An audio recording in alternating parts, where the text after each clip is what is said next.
Hi guys, welcome to our Wix Editor series. Have you ever built a beautiful layout only to have the elements fly all over the place when you resize the screen? To fix that, we need to master the trio of responsive design: docking, margins, and padding.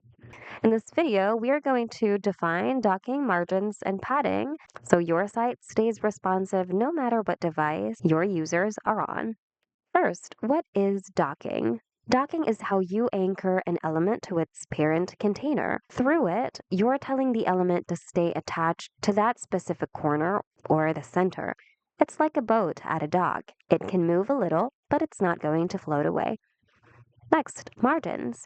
Once an element is docked, margins create a buffer zone around it. If you dock an image to the top right, you can set a margin of 20 pixels to make sure it never touches the very edge.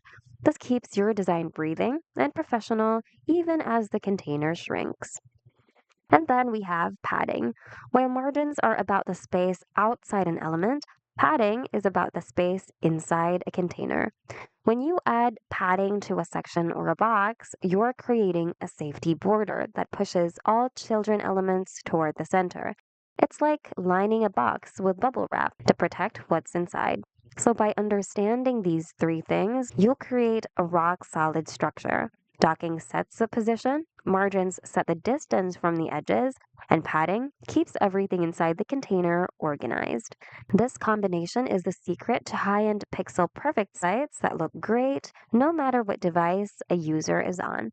Hope this video was helpful. If you need more Wix tutorials, check out our channel and consider subscribing as well. Thanks for watching and see you guys in the next video.